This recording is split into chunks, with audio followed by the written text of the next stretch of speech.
Nature's Bell. We're learning rings a bell.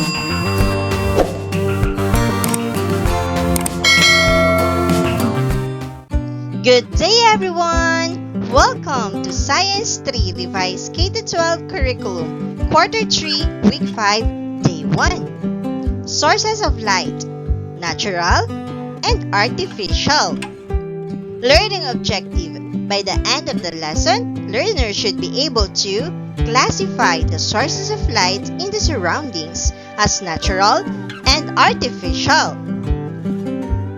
Activating prior knowledge. Look around our classroom or imagine your home. What things give off light?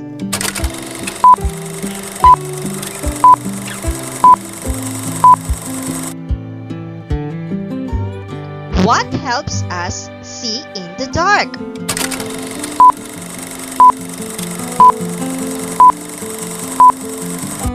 Can all objects give off light?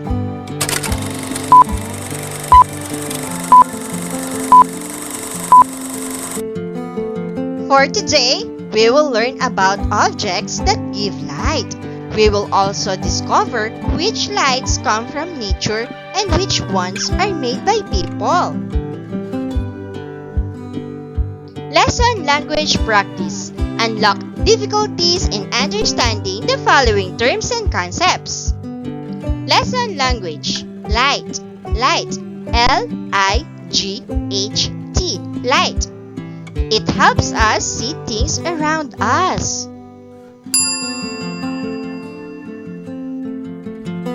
Second is source of light. Source of light. It is anything that gives off light. Natural. Natural. N-A-T-U-R-A-L.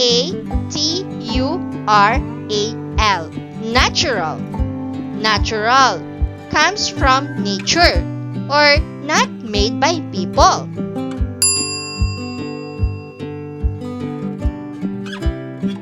Artificial. Artificial. A-R-T-I-F-I-C-I-A-L. Artificial. These are made by people or called man-made. Key idea. So light can come from natural sources like the sun and fireflies, and artificial sources like lamps and flashlights. Developing key idea. So light helps us see our surroundings.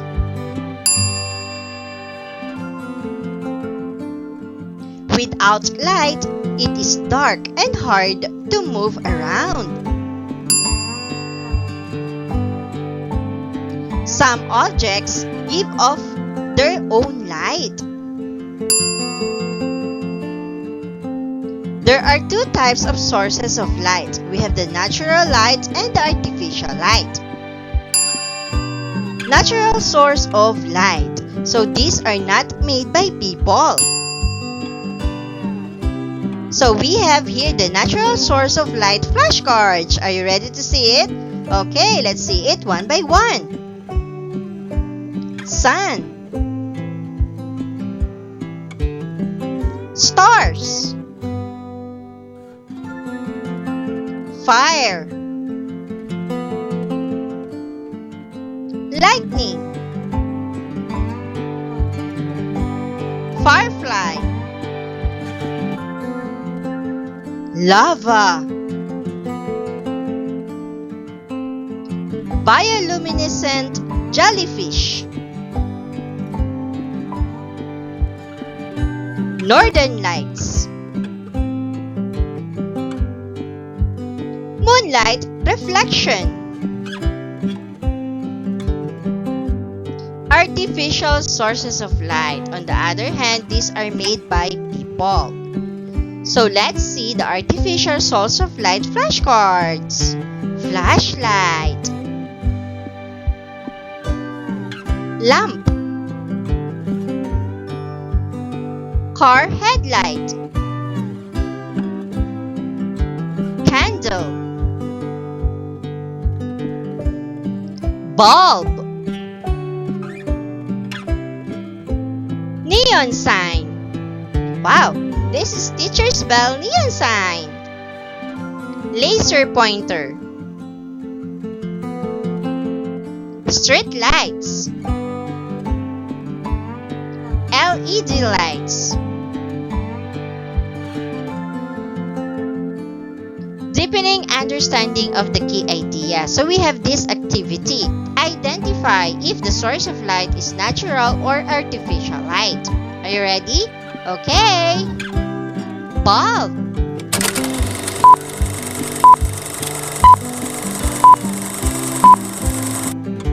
The answer is artificial light. How about car headlight? Natural or artificial light?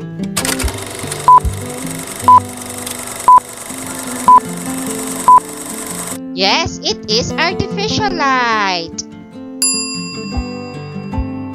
How about lightning? It is natural light. How about the candle?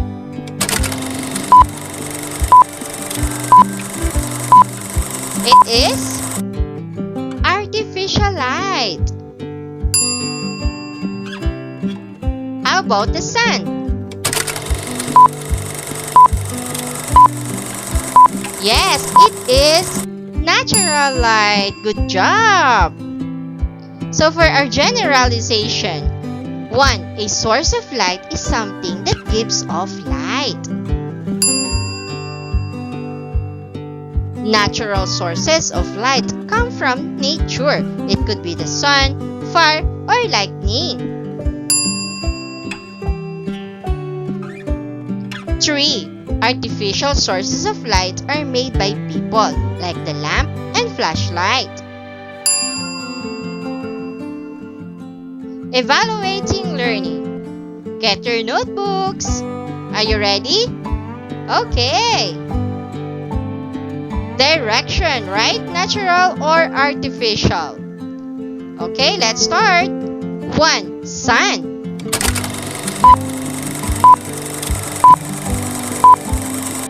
2. Flashlight.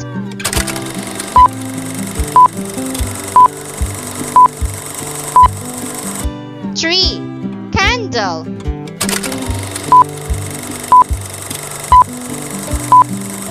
4. Moon.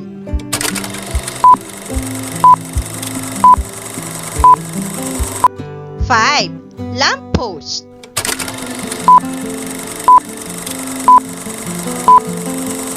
6. Fire.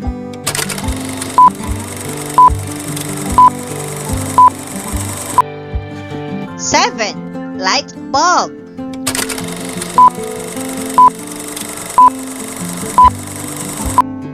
8. Stars.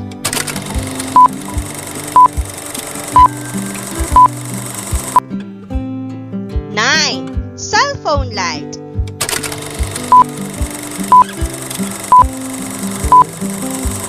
10. Car headlights.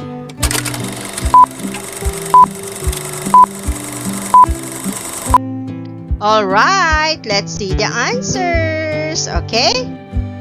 1. Sun. It is natural light. 2. Flashlight. It is, yes, artificial light. 3. Candle. It is artificial light. 4. Moon. Reflection of moon. Yes, the answer is natural. 5. Lamppost. It is artificial. 6. Fire.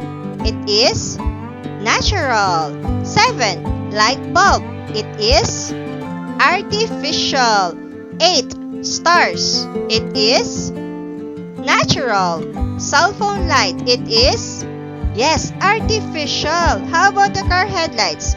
It is, yes, artificial. Good job, kids. Great job. Teacher's bell. We're learning rings a bell.